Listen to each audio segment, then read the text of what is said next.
wat met verloop van jare hier by die NG Kerk in Oos gebeur het, meen ek, is dat ons die kerkgebou op 'n manier ingerig het, wat vertel hoe ons glo, en hoe ons oor 'n lewe met die Here dink. En nou, wanneer ons na die kerkgebou toe kom, bewustelik of onbewustelik, word daai goed, hoe ons glo en dink, versterk deur hoe die kerkgebou lyk. So kom ek vertel sommer net een en ander oor wat met verloop van jare hier gebeur het, oor die inrig van die kerkgebou. Kom ons begin by die kruis agter die preekstoel. As jy by die kerkgebou inkom, is dit waarskynlik die eerste ding wat 'n mens raak sien. Dis 'n groot kruis, doelbewus, baie prominent. En dit herinner natuurlik vir ons aan die kruisiging van Christus. Christus wat in ons plek sy lewe gegee het, sodat ons sondes vergewe kan word. Maar wat nou belangrik is om raak te sien, is die kruis is leeg. Daar's nie 'n figuur op die kruis nie.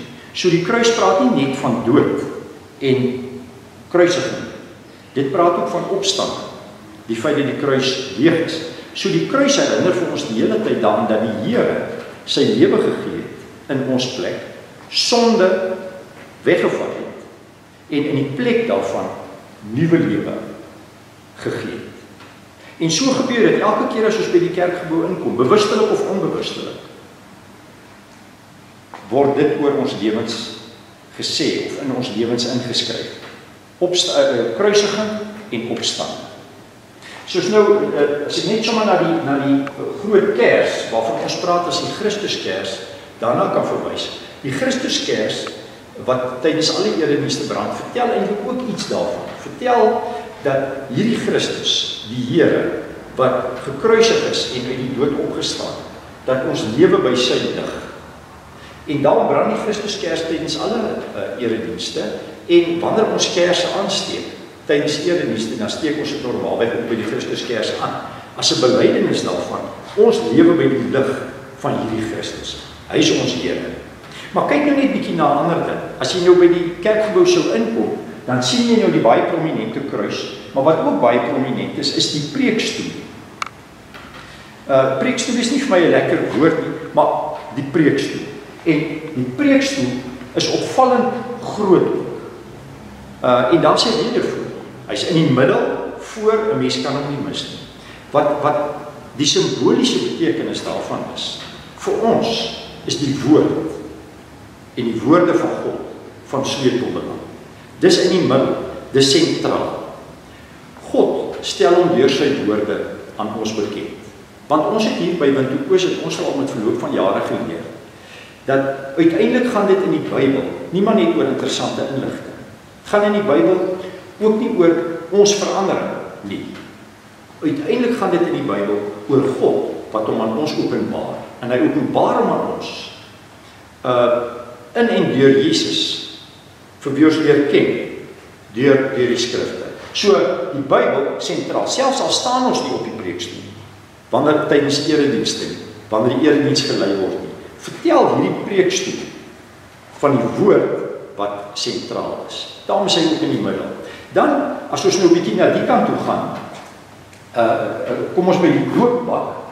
Die doopbak, kyk, as die Here gepraat het, dan het hy eintlik klaar gepraat. Wat hy gesê het hy goed gesê en het hy genoeg gesê.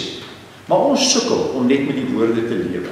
En daarom kom die Here en hy onderstreep al sy baie woorde. Al die baie goed wat hy vir ons sê, kom onderstreep hy in die doop vir ons. In die doop sê hy vir ons by die naam, ek en al my baie woorde is vir jou. En daarom is die doop ook 'n eenmalige ding. Vir eens en vir altyd sê die Here, my woorde is vir jou. So die doop ondersteun of onderstreep die woorde van God. Die woorde van God is die belangrike ding. Maar God buig agteroor om ons tegemoet te kom, wanneer ons sukkel om net met sy woorde te leef. En hy gee vir ons die doop, eens en vir altyd, as 'n teken. En wat nou mettertyd by ons hier in Windhoek gebeur het, is dat ons hierdie dat ons mekaar wou herinner ook aan hierdie eens en vir altyd teken wat die Here vir ons gegee het. En daarom het ons by die deure van die kerkgebou doopbakkies, noem dit maar doopbakkies of bakkies met water by elke deur, sodat as ons in die dag hier inkom by die erediens of as ons by die deur uitgaan in die einde van die erediens ons hande in die water kan druk. Sommer net om te onthou, maar ek is gedoop. Die Here se woorde is vir my baie spesifiek vir my. Weer 'n keer, die woord is sentraal en belangrik. God buig agteroor en hy gee vir ons eens en vir altyd die doop. En julle sal dit nie glo nie, maar julle weet dit, ons sukkel ook nog om met daai woorde te lewe. En dan kom die Here en dan gee hy vir ons 'n teken wat ons weer en weer en weer en weer gebruik. Dieselfde as wat in die doop gesê word by die nagmaal gesê. Maar die nagmaal gebruik ons weer en weer en weer by herhaling. En so onderstreep God sy woorde en onderstreep God sy woorde en onderstreep God sy woorde in ons lewens. 'n Ander ding wat ek nog vir julle van wil vertel of waarna ek julle wil herinner, is die kerse. Waarvan ons praat as herinneringskerse. Hierdie kerse is altyd hier tydens die erediens. En die reëling is dat enige een van ons op enige punt in die erediens 'n kers kan kom aansteek. Wanneer jy miskien heel in die besonder aan iemand spesifiek dink, of as jy swaar dra aan iets, dan kan jy vorentoe kom en 'n kers aansteek en jy hoef niks daaroor te sê nie.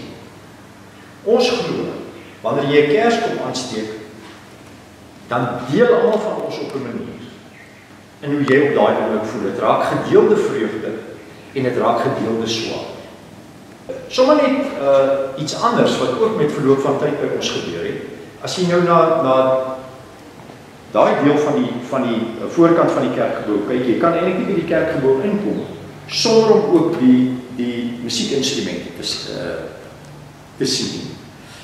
Wat vertel dat in hierdie gemeente is sang en musiek 'n onlosmaaklike deel van ons aanbidding van die Here.